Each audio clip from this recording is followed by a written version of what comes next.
To Rattery Village Hall this evening. We really appreciate you coming out when I know it's Friday evening and there might be some more fun things you'd rather be doing. Just a few housekeeping rules. There are no fire alarm drills planned for this evening. Oh, can't hear you? Can you hear me now? Turn it up. Okay. Never ever been told I need to be more loud before in my life, but there we go. First time for everything. There are no fire alarm drills planned for this evening, so please leave by the nearest exit, by Sarah, by me, by the back door, if the alarm goes off. Please put either your mobile phone on silent or turn it off. We don't want any mobile phones going off tonight, if that's okay. My name is Georgie. I'm one of the farm vet team. I've been at Southmoor now for 7 years and been qualified for 9 in the summer. My colleague who's also speaking tonight is Sarah Gay, over on my left. She has been at Southmoor for 6 years, been qualified for 13, and had certificate in advanced veterinary practice in cattle, and has a special interest in infectious diseases, so is very well qualified to speak with us this evening. Also at the back of the room, Lucy Croft, who's a director, on the left, Tom Humphrey, one of the other vets, Ben Watson, who's a director, John with his mouth full, standard, Izzy over on the right-hand side, Jonathan at the front here, Marion, who's in the middle there somewhere. So if you want to speak to any of us vets, then you're more than welcome to. Somewhere hanging around, as you came in, there was Freya and Julie, who are our vet technicians or TB testers, and also Ian and Pete, who are AI technicians, were out the back. So so that's who all we are at Southmoor. So Sarah and I are planning to speak for about 45 to 55 minutes, and then there'll be time for questions afterwards, so please hold back your questions till then. And for those on the live stream or listening back, please email us at farm@southmoorvets.co.uk, and we'll try and I'll do our best to answer those next week. So without further ado, Sarah, I'll hand over to you. Okay, so firstly, can everyone hear me okay? Fab. And can everyone see as best as he can at the back? Do you need to turn the lights out? Great, thanks. So blue tongue virus, are we ready for it? I don't think we're ever going to be fully ready for it, but hopefully after tonight you guys will feel more prepared for it and at least better informed. We're hoping to provide you with lots of facts and information that we currently have available. It's an emerging situation, it's changing all the time, so all we can do is tell you what we know now. What we know next week might be different than the week after, and we will keep updating you as best as we can. But what we want to do is make sure you're as informed as possible in order to make the decisions that are best for your individual farms with what may or may not happen this summer. There is a potential but very real risk that we don't have a crystal ball, and so we can't tell you what is going to happen. All we can tell you is what may or may not might happen. And what we can try and do to try and prevent the worst case scenario happening. I know that a lot of questions we've had recently are around the blue tongue virus 8 outbreak in 2007-2008. There were about 67 identified cases in 2007 of blue tongue 8, which increased to about 120, 130 cases after some winter surveillance. 80% of the farms in the high risk area that year vaccinated from May 2008, and we didn't have any cases of blue tongue in 2008, and we didn't see it again. So I'm aware that a lot of you may also be thinking, well, why are we worried about blue tongue 3 this year? The weather in 2008 was also a lot cooler than what we were anticipating, with all the modelling that predicted it could be a problem. The evidence also suggests that blue tongue 3 is a lot more virulent, so will spread quicker and also cause more severe disease, which is why we are more concerned about it. So just to kind of set the scene, 2 weeks ago, just over 2 weeks ago, 14th of February, the restriction zones were increased to include Dorset, East Devon, some of Wiltshire and some of Somerset. So as you can see, the restriction zone's now getting quite close, near to kind of Honiton and Sidmouth, and the nearest positive farm is just kind of north of Lyme Regis. There's been 221 cases in the 2024-2025 period so far. That is as up to date as we can have. That's from Wednesday, that figure. So it may have changed, I'm sorry if it's not quite up to date. So what we're going to talk about, what is blue tongue virus, how does it spread, what are we looking for, what can we learn from the Netherlands, how do we stop it, and what vaccines are available. There's lots of useful resources out there that we've used to help to put together today, and also useful resources that you guys can get further information after tonight. So blue tongue virus, it's a virus infecting ruminants and camelids, many different serotypes of the virus, and tonight is focusing on blue tongue 3. So ruminants are your cattle, your sheep, your goats, and camelids, we're looking at alpacas, llamas, camels. Don't think we've got too many of those over here though. It is not mainly spread animal to animal. There's a couple of points that you would argue it is, which I'll come on to the later slide, but it's transmitted through midge bites. Therefore, transmission can be very seasonal. That's why we haven't seen as many cases recently over the winter. The midges are obviously a lot more active in the summer. There's a significant impact on livestock production and trade with blue tongue virus, and as tonight will show you, those impacts could be huge. I say could be, we can't tell you what's going to happen. This is just all could be's and possibilities. So how is it transmitted? I'm afraid there is a little bit of science and facts in my bits today. It's really hard to kind of talk you through the whole thing without going into it, but I'll try and keep it as brief as possible. So you've got an infected midge. It's either flown over from Europe, it's overwintered, it's become infected somehow. Bites one of your animals on the farm.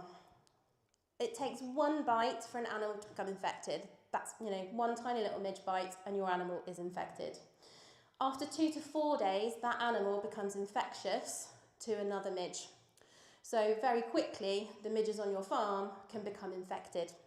And also within 2 to 4 days, if an animal is going to start to show clinical signs, that's the point where you'll start to see them.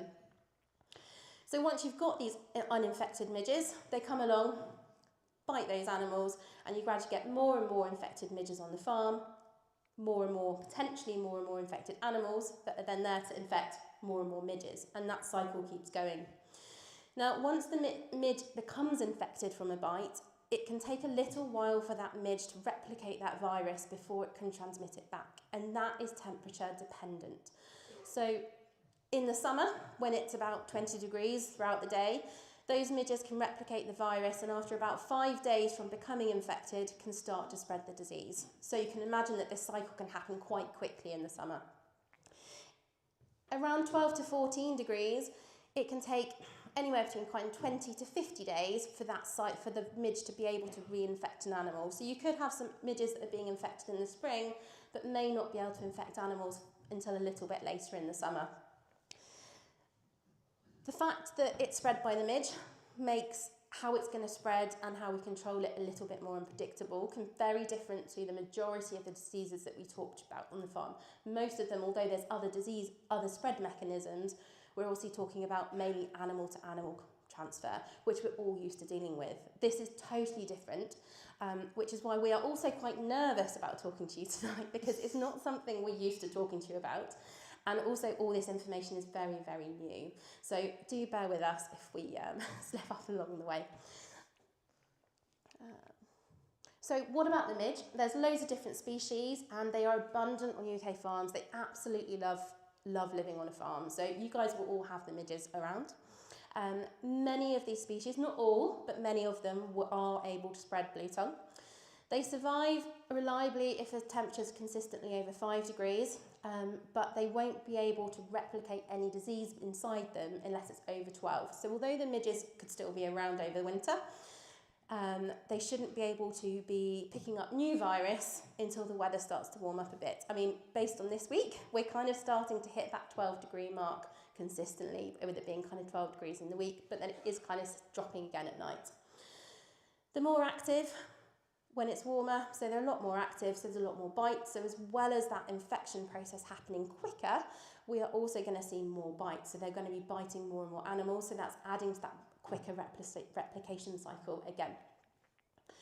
There are other means of disease transmission. So the other one that we are concerned about, which is the reason for the restriction zones being in place, is the transport of infected animals.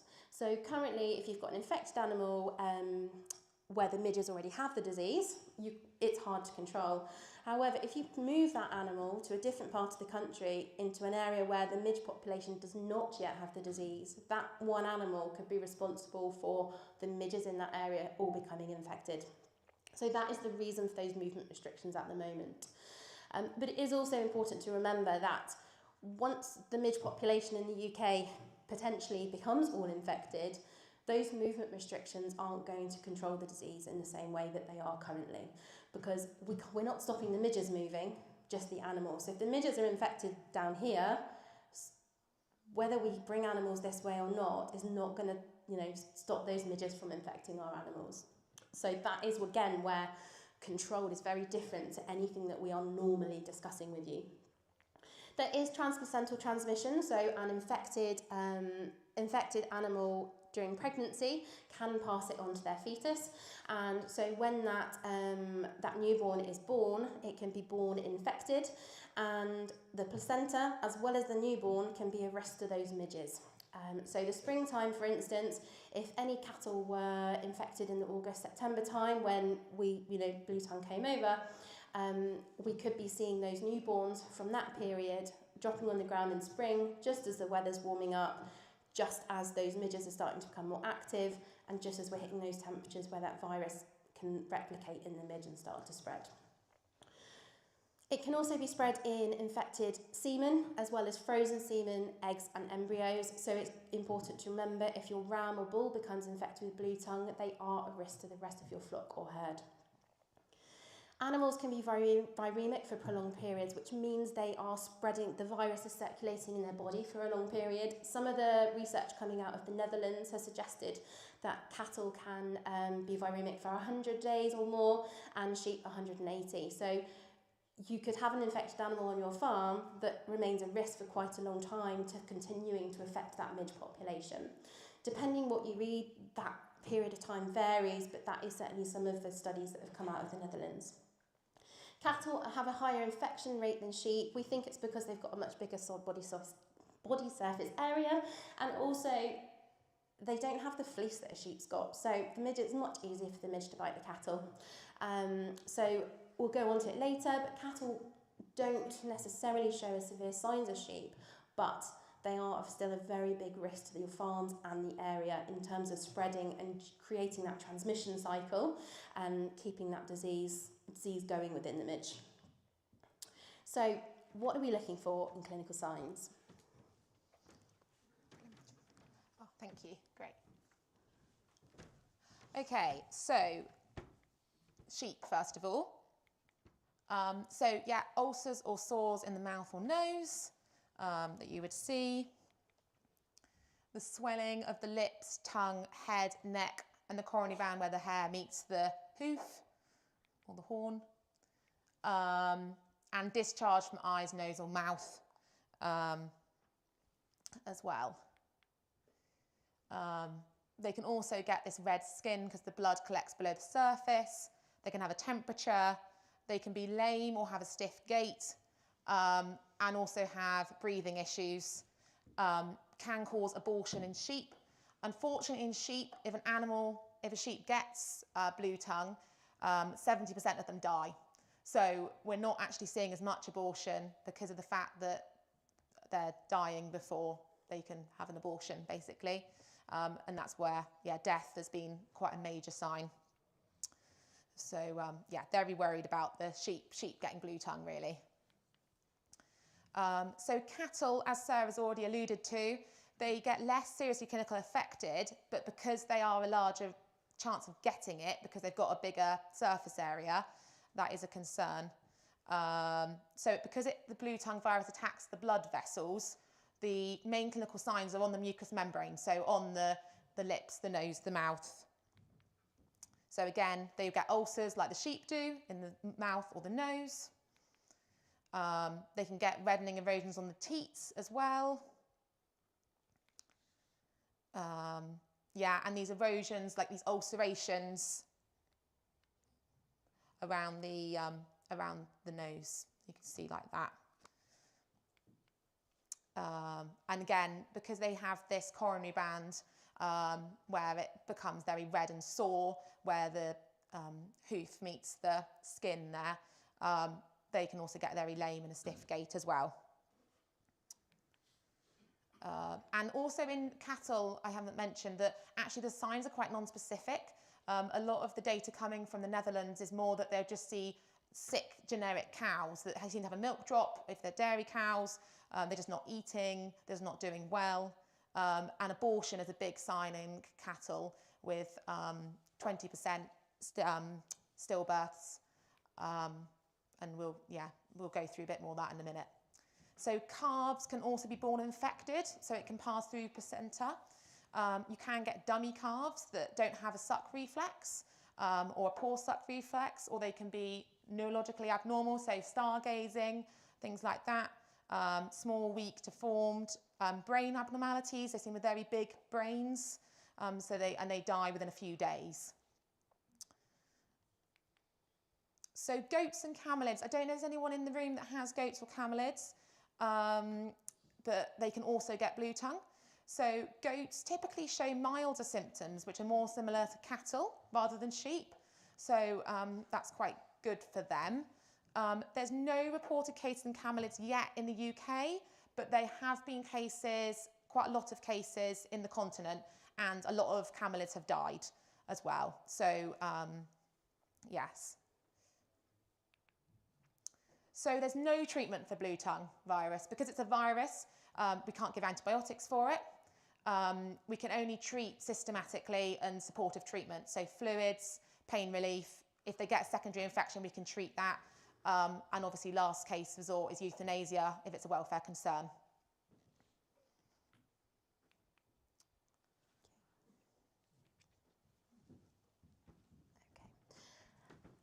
So now I'm just going to talk to you about what we can learn from what's happened on the continent and some of the facts and figures we've got from there, because they are a little bit more advanced in the stage where they are with the disease outbreak than over here. Unfortunately, my job doesn't get any more enjoyable or fun, I suppose, because some of these figures aren't very nice to look at, but I think they're really important to hear. Some of these pictures might be a bit small at the back, but I will talk you through the gist of them. It doesn't matter that you can't see the detail, it's just the idea. So this is a map of the Netherlands. In the top left, it's not going to work. In the top left, you've got hardly any cases, only a couple of cases, first spotted in September 2023. Down here is a map of the Netherlands of cases only a few months later at the end of 2023. So by the end of 2023, they went from no farms having an infection on the farm to 4,378 farms. That's quite a quick spread across the farms. So I'm afraid there is a little bit of audience participation, but not very much, I promise. I'm just genuinely interested to know what your opinion is. So within an infected flock, what percentage of the sheep do you think died? So obviously not all sheep were infected, not all farms were infected, but if a flock was infected, what percentage of sheep were they looking at losing? So if I could just kind of have a raise of hands, I'll just go through some numbers. How many think kind of 10%? Okay, anything less? Okay, what about 20%? Yeah, cool. Okay, 30? Oh, there's a lot of no hands up yet. Should I keep going? 40? 50? Okay, I think this is because Georgie said something earlier. So 60? 70? Okay, fine. So I'm afraid the 71s of you aren't correct, and that's the next question. So for this, 25% of sheep within a flock died on the farms that were investigated in the Netherlands.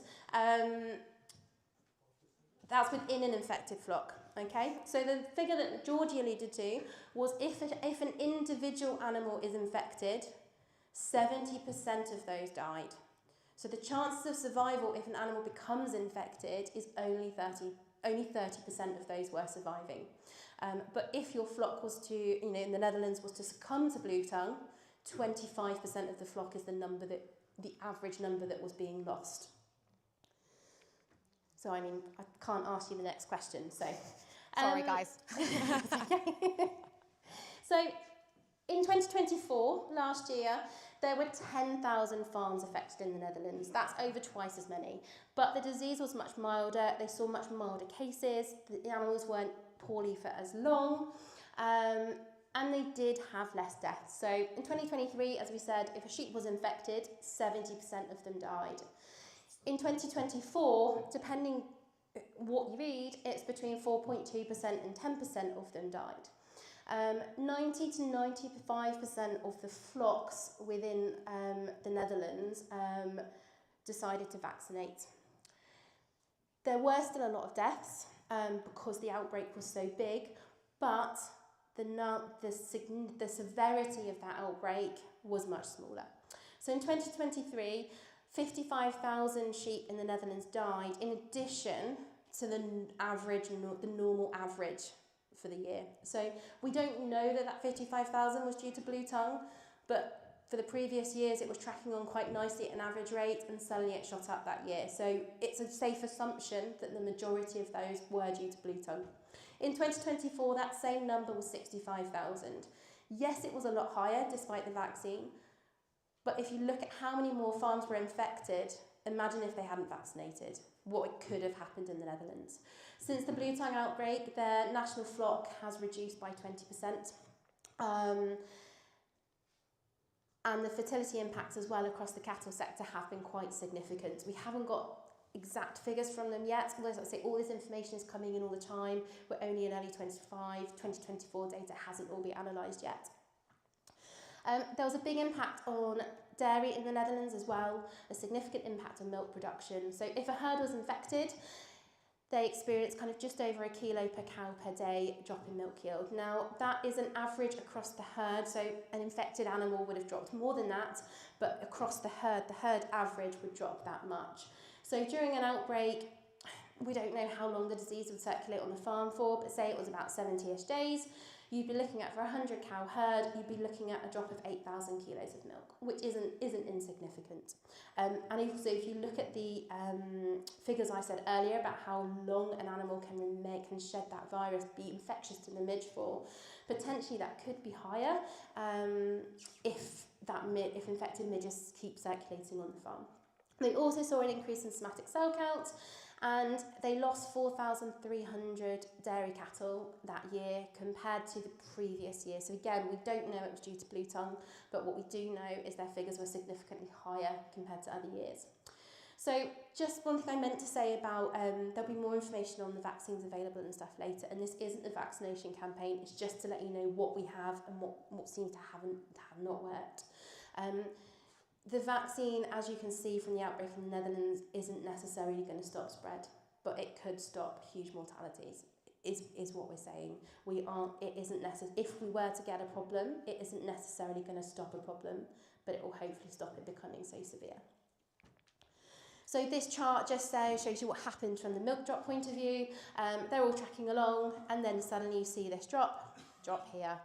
So this green line are animals not in the blue tongue area, not infected with blue tongue, and these ones down here are either animals that confirmed blue tongue or were assumed probably due to blue tongue because they were in a very high blue tongue area.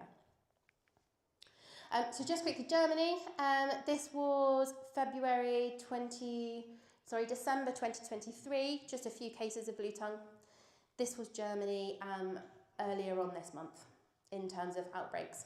There's different coloured dots for slightly different things, I won't complicate it, but that is how many blue tongue outbreaks they've had in that time. So it can go from very, very low to very, very high. So what about the UK? So we've already got more cases than what that first map of Germany had, and we are already covering a significant portion of the UK. There may not be in as higher numbers as we might have expected, but it is starting to encroach on a lot of England. So we have seen a similar picture to the Netherlands, obviously not in numbers, but in terms of fatalities. We don't have the exact figures at the moment, but there has been a high case fatality rate in sheep. Beef, we've seen a significant impact on fertility, and there's been a lot of reduced results at scanning. So far, we think there's been up to a 20% reduced fertility across the herds, up to a 20% of early pregnancy loss, 6% abortion, and 2% stillbirth. We obviously haven't got that many cases to base this off, but it's the best numbers we've got at the moment. We've also seen dummy calves born, as Georgie described, and there's been a big significant economic impact within the restriction zone. Even if a farm's been disease-free, they haven't been able to go to the markets or the shows or the big sales that they've wanted to, and lots of other things. So I know obviously those guys aren't here, but I do think we need to say thank you to them, because they have put up with these restrictions last year and up to now, and by doing so, they have meant that we so far have stayed blue tongue free. It could potentially have been a different story last year if those restrictions weren't in place. So they've taken a big hit for the rest of the country. So this map just shows the livestock density, which is where I personally think it gets a bit scary. So we haven't had a huge number of cases, and they're all kind of dotted along the coast. But if you look at this map, it does make sense as to why. So on the left, we've got the sheep density, and on the right in the blue, we've got the cattle. So the darker it is, the more dense, the more livestock there is. You probably can't see the red line at the back, but hopefully you know the map of the UK and roughly where you know our restriction zone falls. This is based on just before the restriction zone changed. So before the restriction zone changed, you can see that all the affected farms in the low density area of the England. So that's the point of those restriction zones. Keep it in that area. The lower density farms, there's less animals, there's less risk of infecting those midges. We're going to slow that transmission cycle. But we're not going to be able to keep it there forever. By not moving animals, we've managed to not move it across the country. And so that's really great. But what's going to happen when we get an infected midge population in this livestock dense areas in the rest of the country? As you saw with that transmission cycle, we can't control the midge. And once it's in the midge, in livestock dense areas, if that was to happen this summer, those numbers could rapidly increase, like in the Netherlands and Germany. And we aren't saying it will, but it could. And all we can do is tell you what could happen. So just for numbers, I'm afraid I'm going to have to look these ones up, just to make sure I give you the right figures. We are looking at... Drum roll, please. Sorry. Remembered everything else so far. I've done really well. So, the restriction zone covers 24% of Great Britain. This is based on a few weeks ago before it got extended. Only 11% of susceptible livestock in the country are in that restriction zone. The majority was that 89% of livestock are out of that restriction zone. So just to kind of put into perspective, when we keep saying what could happen, we are genuinely quite worried. 10% of breeding sheep are in the restriction zone and 12% of the cattle population. So I don't think I need to give you any more numbers onto that as to why we've invited you all here today. So just to remind you of this transmission cycle again, if we've got more midges, which we know we're going to get in the summer, they're going to become more active, and we've got more susceptible hosts, i.e. lots and lots of livestock in the non-restricted areas at the moment. If these midges in these currently uninfected areas become infected, and we get hot summer, we could have a big problem. It's weather dependent, so it's really hard to predict. If we have a really miserable summer, we'll be moaning about the weather, but we might not be moaning quite so much about blue tongue. But if we get a good summer, blue tongue could very much be on all of our minds. So these are a few scenarios which I will just kind of whiz through. They're models about the UK. They are based on models. They aren't based on any kind of fact, just models that we can, from information from Met Office and other countries and things like that.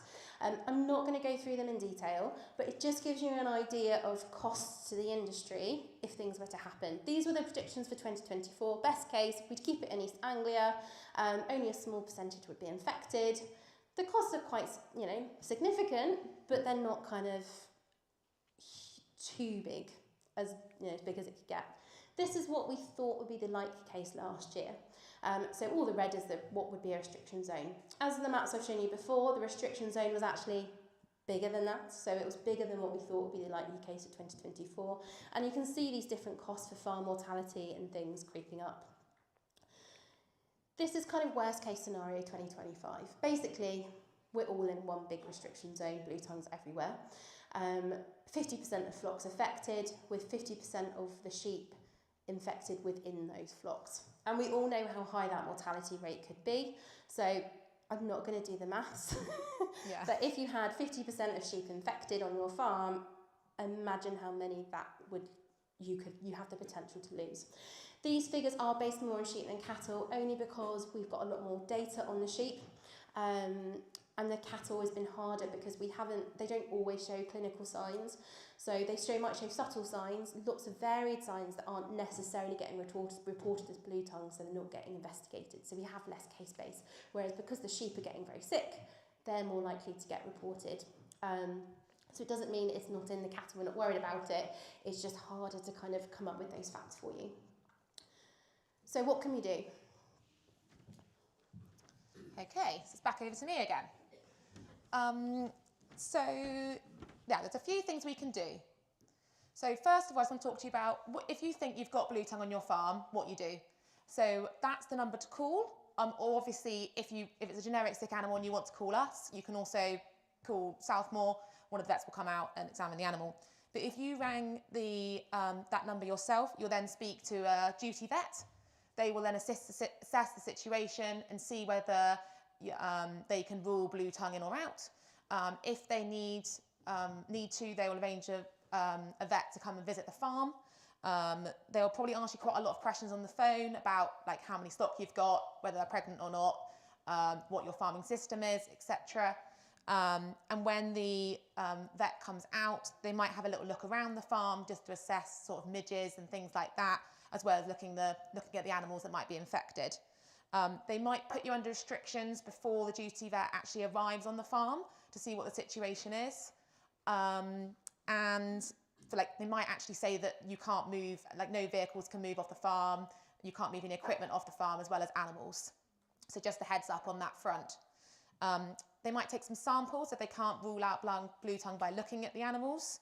And then they'll let you know from there on what's moving forward. So I hope that kind of makes sense in terms of what might actually happen if you report it to DEFRA. Obviously, if you ring us, then we'll speak to DEFRA and we'll move on from there. Sorry, I know this is all a bit scary. I'm aware of that. We're just trying to give you as much information as we can. So insecticides and midges, basically they don't work. They won't kill the midges. So the only benefit of sort of like an insecticide like Swish or any other brand might be, would be in livestock trailers, so that when you're travelling animals, there's not lots of animals in midges in the trailer or insects in the trailer. And they've also advised that you don't move animals in dusk and at dawn when the midges are most, when it's their favourite time of the day, basically. And you can do things like keep midges away from, keep animals away from the heavy midge areas, so like swampy ground or big dung piles, so things like that. If anyone's got any big hills that's very windy farms, that's good, excellent. And also ventilation can definitely help as well. Here we go. So there's, it needs to be more than 3 meters a second to make a bigger difference. There is some insect-proof mesh which you can use. There isn't huge amounts of, it can be quite hard to cover your entire shed. So I'm not really sure that would be the easiest way forward. But in the Netherlands, they've used these big fans and they have been quite useful. And if you house your animals, just remember that actually you're putting them all in a smaller area so they'll get more bites. So let's hope for a nice windy summer. That's all I can say. Be a bit easier. Oh, wrong way. So there is a vaccine available. And I think us at Southmoor, it's got to be an individual farmer's decision. We're not here to tell you what to do. We're just here to give you the information. And hopefully from that, everyone can look at their own business and their own animals and decide the best way forward. So this is a tool that we can go through individually. I'm not going to talk it through with you. So we can go through this and assess whether you think your farm would be a good place to use the vaccine. So we can go through that on an individual basis. So it asks questions, about your farm location, if you've got lots of hills or not, the amount of stock around you. Obviously in Devon, we're a very heavily livestock area. So compared to some of the areas that have already got blue tongue. The value of your stock, the movement of your stock, what sort of farm business you are, whether you plan to buy in animals, things like that. So we can go through that with you. Oh, there we go.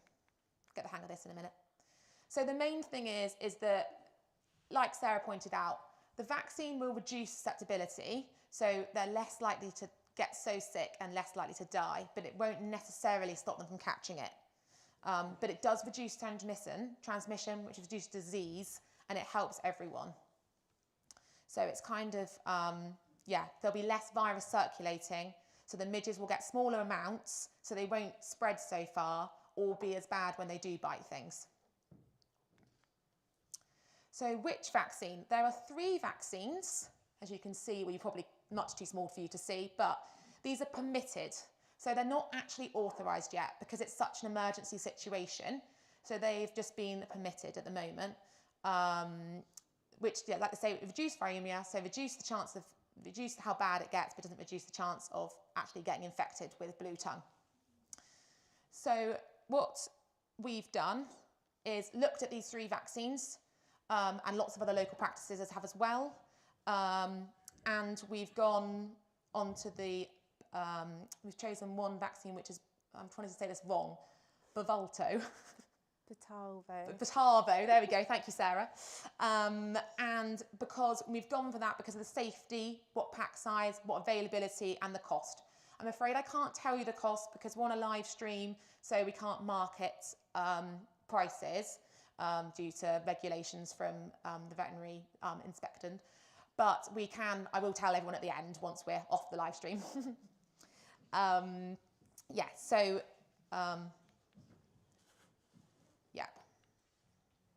we go.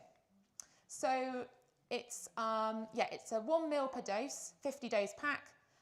It's a single dose for sheep and a double dose for cattle. So 3 weeks apart for cattle. In sheep, we know they get immunity 3 weeks after that dose. In cattle, there isn't any data yet on when they actually get immunity. I reckon that will come out soon as the vaccine is used more. But at the moment, we just haven't got that data yet. One thing I would point out is for goats or alpacas, it's the cattle dosings. They have to have 2 doses, 3 weeks apart, but it's under the skin, just to be confusing. Yes, I think that's... the other thing to point out as well is that actually, I'll say it tomorrow. Basically, when we get into the main blue tongue season, which will be soon because it can replicate in the midge when it's above 12 degrees, we will be advising you to use a different needle for every single animal, which I know is going to be an absolute nightmare. The reason we're saying that is because otherwise, if you have an infected animal and you get a bit of blood on the needle, you will then pass it to every single animal in your flock or herd. So I know that's going to be very difficult to do, but that's why we are saying it. So the main vaccine reactions we can see from the vaccine, so a transient fever, fever for a short period of time, or a vaccine site reaction. Like we said, it's not fully authorised yet, so we're not sure if any more reactions might come out in the future, but it is safe to use in pregnancy. Avoid giving it sometimes any other vaccine. The reason we say that is because they need to allow the immune system to respond to it and get some antibodies to it. So if you give multiple vaccines at the same time, it might not work as well. And ensure the animal's in good health for the same reason, so that they've got the immunity to respond to stuff. Breeding males, there isn't much data on whether it's safe or not. So we're saying to do at least 8 weeks before mating to give them time. So if they get a temperature, they've then got 6 to 8 weeks to then recover so that they'll still be fertile for when you want to work. Still look for disease and report any suspicion because, like you say, you can still get it. The other thing to mention is we're not really sure how it might affect exports in the future because of the fact that at the moment there's a test that we can do, which is a PCR test to see if the animal's got blue tongue or has been vaccinated against it, but we're not sure how that's going to happen with Europe in the future. If you've got any questions about that, obviously ask us. Vaccine. So we can do it from 1 month of age. From animals from vaccinated dams, so they've done the mums, do it from 3 months of age. We actually don't have the data yet on whether it will transfer, if we vaccinate them in pregnancy, whether it will transfer to the calves, the lambs through colostrum or the placenta. We're hoping that we will get that data at some point soon, but we just don't have that yet. So as soon as we do, we'll let you know. I'm sorry to be so vague, but hopefully we'll have some more answers for you soon. So the other thing is the vaccine, it's general license, but it's not authorised. So all unused dose has to be returned to the practice, and we have to record and submit the details within 48 hours of administrating the vaccine. So we are very aware that's going to be quite a tight turnaround for people. So we have to put the batch numbers, the ID of the animals treated, and the CPH in as well. Just so you are aware on that 48 hours is going to be a little bit tricky. So we just said, if you do choose to order the vaccine, if you could email us, that would be brilliant because it just makes it easier because of the fact that we have to submit all this data about it. So include the details that are on here. Don't need to spell that out to you. I'm sure you can read that. And then hopefully we'll try and keep the paperwork up to date and keep DEFRA happy as much as we can. So the other thing is we just need to keep our animals as healthy as we possibly can, which I know is everyone's aim in the room from a day-to-day basis anyway. But any other concurrent disease will affect the severity of the blue tongue because it will affect their immune system. They won't be able to fight it off as well. So, we can just do our best to make sure that they're as healthy as they can. Things like homuncus, the blood-sucking worm, are a particular issue because the blue tongue virus affects the bloodstream and homuncus obviously drains blood. That's a particular issue. And also anyone that's got llamas or packers in the room, they do need official IDs so we can report if they've been vaccinated, report them that they've been vaccinated. Over to you, Sarah. Okay, so this obviously isn't about blue tongue, but we do think it's relevant. As Georgie just said, if animals are healthy, if they're not stressed and they're well, they will respond better to the vaccine, get better immunity. They will also not be as severely infected by the disease. Whereas if an animal is stressed, has a poor immune system, is really run down, you're going to have more problems with blue tongue, and they may not respond as well to the vaccine. That's the same with any vaccine, any illness. The animal health and welfare pathway, I'm sure actually a lot of you in the room have already done this or taken part because we have done about 190 now, I think. It's just to let you know that there is funding out there from the government at the moment to focus on health and welfare, and it's also been updated recently. So you were able to apply before for beef, sheep, or dairy to come and basically spend a few hours with one of us as the vets, talking about health and welfare, focusing on whatever you felt was important on the farm, and as part of that also doing a bit of disease testing. For sheep we had to do some feces testing, and for cattle, BVD testing. As of literally a couple of days ago, they announced that we can now do multiple reviews on the same farm. So we could do more reviews, so we can do a review every year. The funding's there every year for the same farm. But a lot of you have got beef and sheep, for instance. You had to pick a species. As of Wednesday, you are now eligible for the funding for both species, both the beef and the sheep. So you can do a sheep review and a beef review and be eligible for both lots of this money. So for sheep, you can do a review and get this £436 to go towards faeces testing and a few hours with us for detailed kind of health assessment and advice.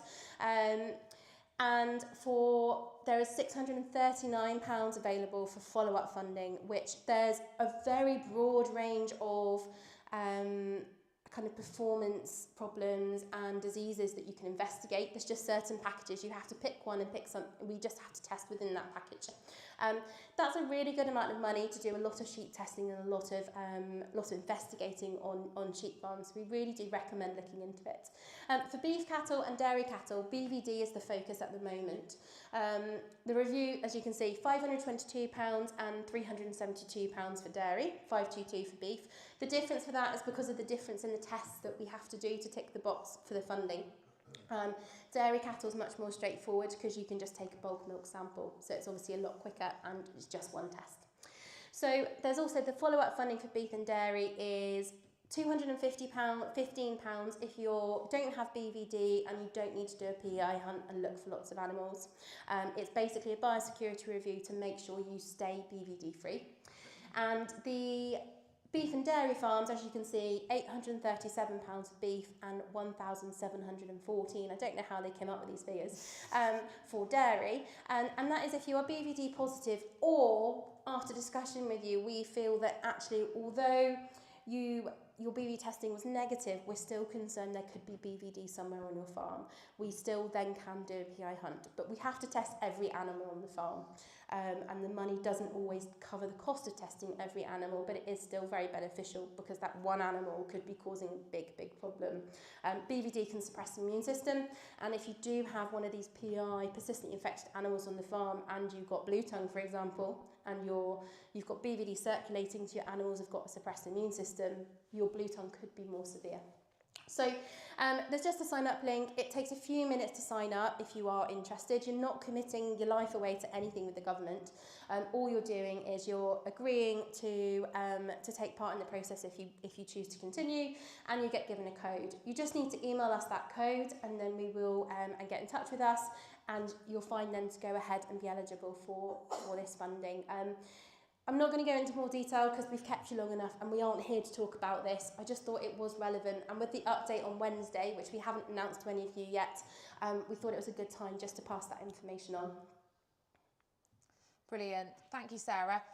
So this is where we've got some of the information from. The Battle Blue Tongue in particular is a really good website if you want any further details moving forwards. So just to let you know, and like we say, we've hopefully referenced all our slides as best we can, but if there's anything missing, then apologies. I also just wanted to say might be a worrying time. I know I found it's quite worrying with blue tongue coming. So RABI and FCN are here for you guys to talk, as well as everyone at Southmoor, of course, as well. So please do give us a ring if you want to talk about blue tongue or anything else. Yes. And we will take questions just after a quick thank you. Just wanted to thank Ben Ogbert for writing the PowerPoint, who's not here this evening, and for all the work he's done towards this. For all of you for coming, we really appreciate you coming along and listening to us speak. Please go and help yourself to some more food after questions if there's any left. We really like to thank everyone in the Southmoor team, particularly the office team who have done a lot of hard work towards this evening. Joe, who's sat there behind Joe Burt, who's been our tech wizard this evening, is very kind to give up his time. Plymouth Stock Pantry provided the food, the Rattery Village Hall, and Sarah's done a fabulous job, so thank you, Sarah.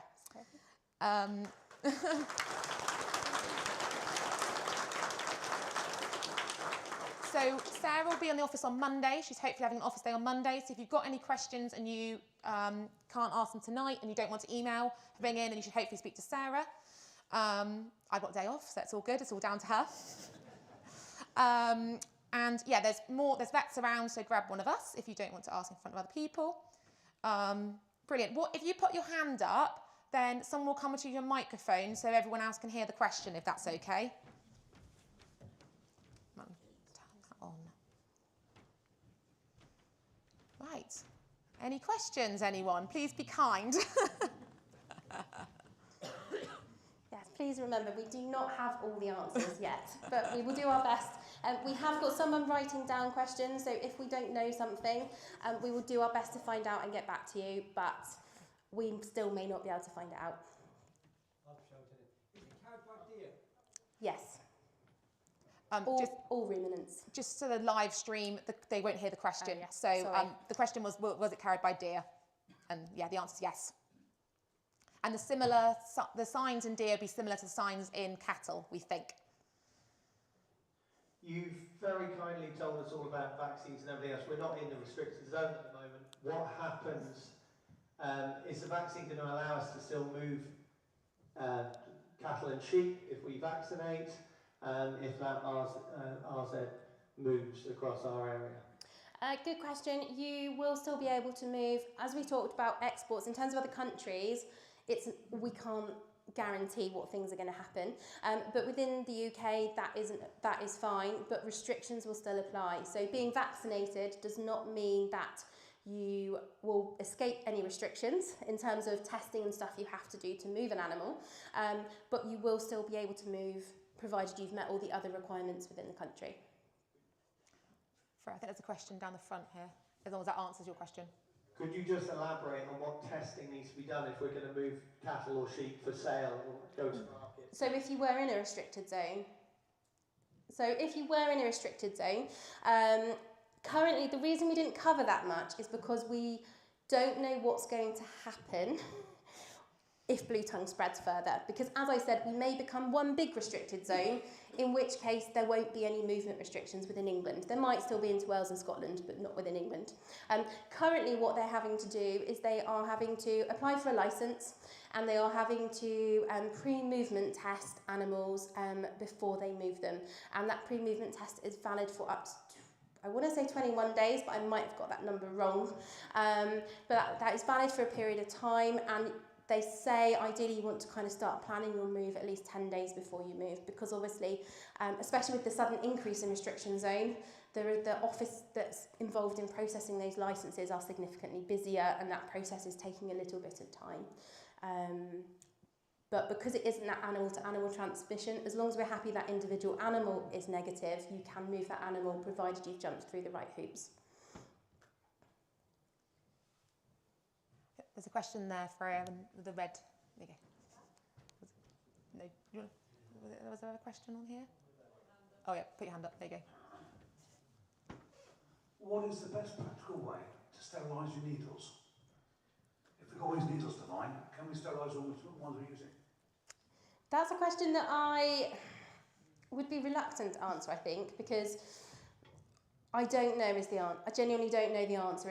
Is there a sterilisation method you can use? It's not really the sterilisation, because it is spread by that affected blood bill of the midge, or blood on the needle. You would need to make sure that every single little speg of blood was off that needle. So it's not a case of, dipping your boots in disinfectant. It's making sure there's definitely no blood on that needle. And I don't know how we could be certain that we had definitely got every speck of blood off that needle. What about on a TV test? That is a very good question. That is a very good question, and honestly, I don't know because also I don't know what they have been doing in the restricted zones. There's been a lot of information to try and gather for tonight, and I say we've been focusing on lots of ifs and buts, and it's a very good question that we will get back to you on, because it is something that hasn't been released in terms of advice from the government or anything. Obviously the TB test is a government test, and that is their advice, and as we aren't currently in the restricted zone, it isn't something that we have been provided information on, but it is very relevant, and we will get back to you on that. Freya's question behind you. Liz. I know this is a bit of a stupid question, but agricultural shows, obviously I'm chief steward of the Yampton show with the sheep. Could we stipulate that it's from vaccinated flocks only, or what would your answer be? I mean, to be honest, I think it will depend what's happening in the next couple of months, really. Because I think if we end up in a restricted zone, I imagine as a show secretary or the chief steward of the cattle, you will be able to stipulate whatever you stipulate. I would imagine as your own private entity. I guess it's just watch this space. I'll try and find out what they're doing in the restricted zones already. We have got someone writing down questions, so we will get back to you on that. Oh yeah, Julie, can you write down that question, please? And also about the TB testing. Yeah. Do you know the withhold period on the vaccine?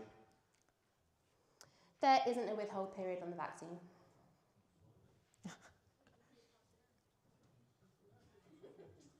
How long does it take the duty vet to diagnose if you have a case of blue tongue? So firstly, it depends on how quickly they come out to you. They will try and come out within 24, 48 hours. They try to come out as quickly as they can, but obviously it depends on how busy their vets are. Because unlike some of the other diseases such as foot and mouth that you're probably more aware of in terms of duty vets coming out and testing for from previous outbreaks, because there isn't that animal-to-animal transmission, they don't literally jump straight in a car and get to you, but they do get to you as quickly as possible. They will investigate and they will take some blood tests if they suspect blue tongue. Those blood tests, they are turning them around quite quickly, so usually within about 48 hours you should have those results. That could obviously increase if they're testing lots and lots of tests and the lab is kind of overdone. 10 days for the results. Is it? It's 10 days for results apparently, but we have seen them back quicker. 10 days for calves, we've just moved that a little bit. Okay. You've got to allow that within your 21 days for movement. Okay. And if you get a case on the farm, you've got blue tongue, then what happens? Then you'll probably be put under restriction. So you'll be put under restriction, but as far as we understand it, you won't be subjected to culling animals. I say it's an emerging situation, so the restrictions and the advice and what they're deciding to do about the disease will vary very quickly depending on how it's spread. They would have culled animals earlier, in the very early stages, but as you saw with that cycle, once it's in those midges, taking away an infected animal is not going to control the disease in the midges. So culling a lot of animals is not going to, help, so to speak. But they will also do more testing on your farm. They will test more animals and they will do some surveillance. And they will provide any further information on that. But that's the kind of overview that we know, but we obviously haven't had any farms that have been restricted or had positive cases, but that is the kind of overview. But again, that will change depending on what happens over the period of the next few months. And something to add to that, Freda's question here, would be that you don't get compensation. I've forgotten if we've mentioned that or not already, unless they tell you to cull an animal. So if an animal dies of blue tongue, you won't get compensation for it. Sorry to be a pain. Do you know if the blood test can differentiate between a vaccinated animal and a genuinely exposed animal? Yes, it can. So there's two types of blood tests. So there's the antibody test that looks for exposure, an immune response, so exposure or vaccine. There's what the test that is being done to look for blue tongue at the moment is a PCR test that is looking for virus. So with a vaccine, we aren't kind of giving them lots of active virus. But if an animal is infected with blue tongue, they will also be circulating the virus, and that is what we're looking for to determine if an animal currently has blue tongue. Just here. If you're in a restricted zone, what's the procedure sending cattle or sheep direct to slaughter? Do you need the same licences, or can you do that without a licence? So the advice on that has varied, I believe, between the seasons. So currently we're at a lower risk of transmission, so the advice is a little bit different. If you are sending to slaughter in a blue tongue zone, that's okay. But I think you do need a licence, and you can only send to certain registered abattoirs if you were going out of the zone to slaughter. In the peak period, there was some requests to avoid dawn and dusk arrival at the abattoir so that you were controlled with what times you could arrive. But over winter, because we're less concerned about the midges being able to spread at the moment, I think those restrictions have eased. But again, if this spreads further, that advice could totally change and it could be different next week. With it being a notifiable disease, not that I'm saying it's right or wrong to do it, but why is it not being pushed upon us to do a vaccine? Because obviously, if one farm decides to do a vaccine, but they're next to a neighbour and 3 farms around them don't, they're still going to be in a very high-risk area. So why is it being put forward on each farm make the decision themselves, rather than this would help the nation to have a better outcome, and it's advised or pushed upon us, whether it's a legality or not, but really incentivised almost to everyone to vaccine? What's the reason for doing it on a farm-to-farm where you can make your own mind up? I think the reason is because we can't predict what's going to happen. So the government don't want to say to you, well, you have to spend lots of money on vaccines, because they wouldn't fund it, even if they, said to you, you must vaccinate. And there is that potential that blue tongue doesn't become what we think it could do. Because it is, like we say, it's all very weather dependent. There's so many variables. So it's very difficult to say to you all, you must go and spend lots of money on vaccine, and you must spend your time, and you must stress your animals out handling them, and go and vaccinate them all.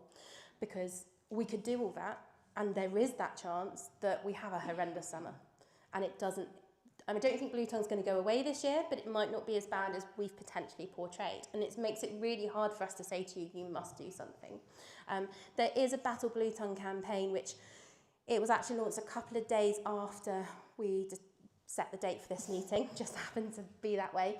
But that is still in its quite early stages, and that is working with vet practices to talk to their farmers, which we were already doing anyway, but to talk to you all and to kind of present you with that information. And it is very much that the whole industry is a farm-specific decision, because we can't guarantee it's going to be a big problem, but it's a very, very real risk that it might be. Okay, you say about the farm, but what about grass keep? Is that covered in the farm?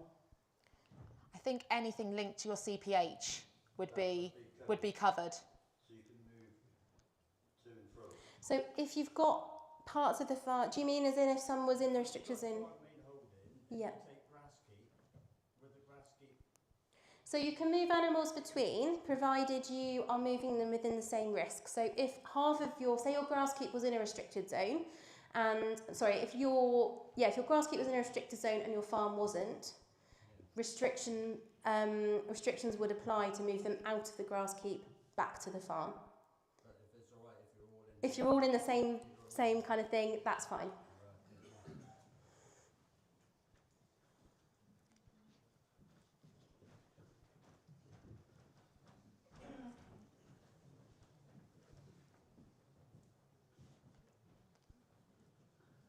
So I'm operating a closed herd of cattle and may look to bring a stock bull. Are there any protocols you would look for me to follow to bring in animals from an unrestricted zone? Should I still test them and try and be safe? So ideally, you probably would ideally get the animal, if you can get it privately tested before you move it, and then privately test it a few weeks after, just to be sure. Because cattle obviously don't display as obvious symptoms, it is harder to know if a farm is blue tongue free.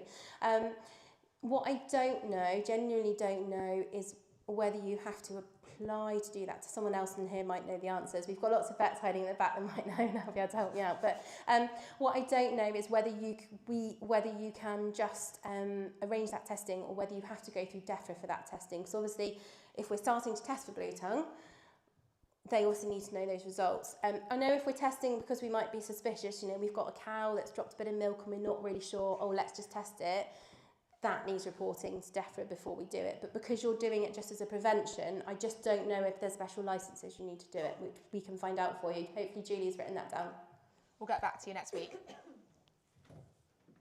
Any further questions? Okay. Okay. So livestock markets may become a serious risk of infection, but more importantly, how will the business of livestock markets survive? I wish I had a crystal ball, I think, is the answer to that question. I think it's a very good question. Could you repeat the question? Yeah, so the question was livestock markets could become a risk of infection, and how will livestock markets survive? I mean, I think the main thing I would say is that it's not cattle to cattle or sheep to sheep spread. It's via the midges. So it's not like getting a load of cattle in one area is going to cause them to get blue tongue from each other, only if they are infected. The problem is at the moment we're all just working off what we think might happen with the weather and with the midge population. I don't know if any other vets have something else to add. If it was to become worst case scenario and we all end up in a restriction zone, livestock markets in theory can happen as normal. We should be able to move animals quite freely. I don't know what kind of business hit the livestock markets in the restricted zones have had. I really don't know. I know that there's been big hits on everybody in the restricted zone, farmers moving, probably livestock markets and things as well, but animals are still going to need to be moved and they're still going to need to be sold. And I don't, and I say, I'd like to think they will survive because they're going to have to, hopefully. But it isn't going to be as bad for livestock markets as, for instance, a foot and mouth outbreak and things like that, where animals just can't move.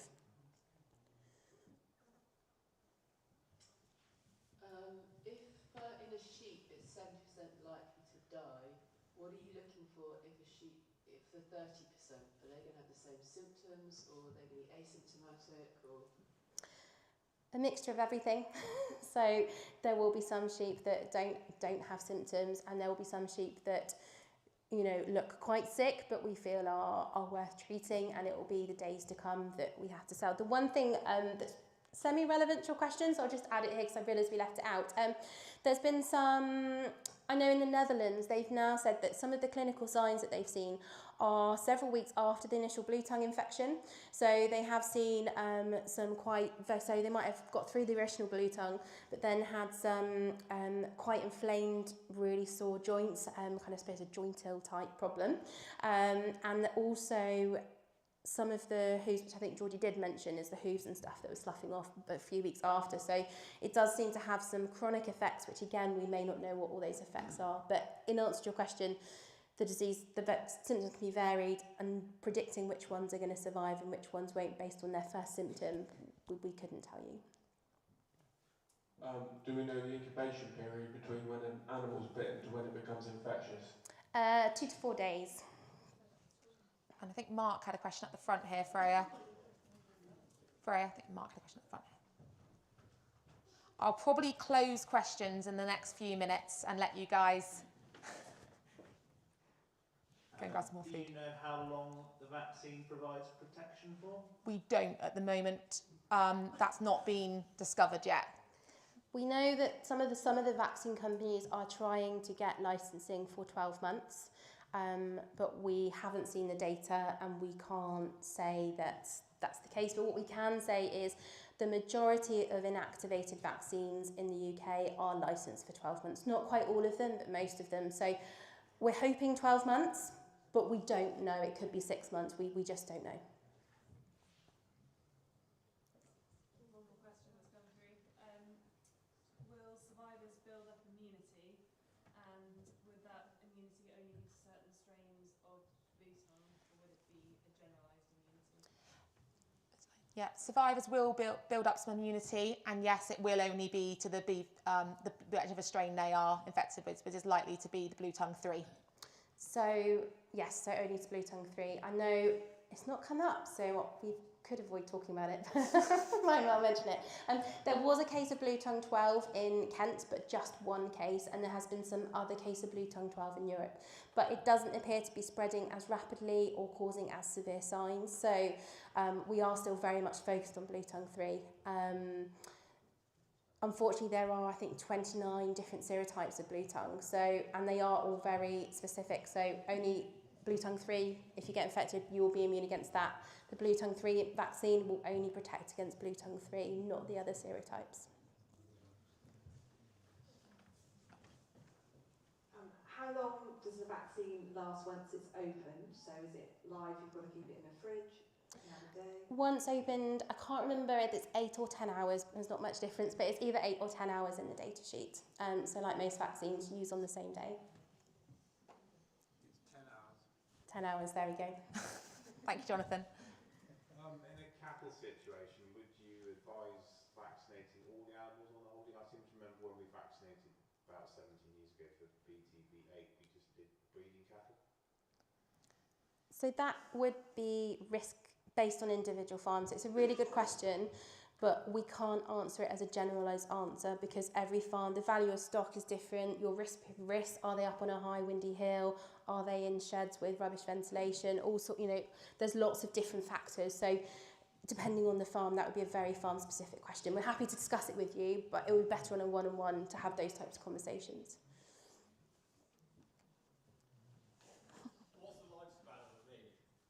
What's the lifespan of a midge?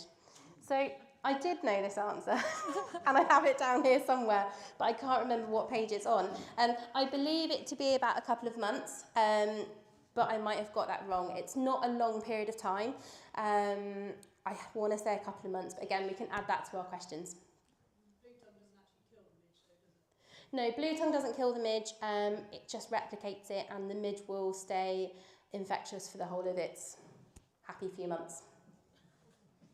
Could we have one final question? And then anything else, obviously just grab us at the end.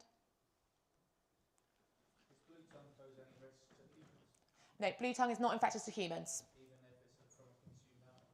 And even if it's from animal byproducts or meat or anything, it's not a risk to us, so it doesn't matter about that. So you're all safe on that front. 20 to 30 days, midges. That's how long they live. 20 to 30 days, is that how they live? Right. Well, thank you. Hopefully we haven't left you with more questions than answers, and hopefully you feel more prepared rather than less prepared. We weren't here to scare you, and we really hope we haven't done that, but it wouldn't be fair to you if we didn't present a very, very honest picture of what might happen. And I know we keep saying it, it might, not will.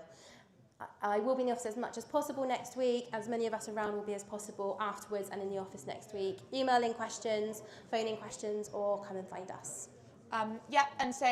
We just chat to us or grab some more food, grab another drink. We'll be here for a while, so you're more than welcome. And I'd just like to take the opportunity to thank you again for all coming and wish you all a safe journey home.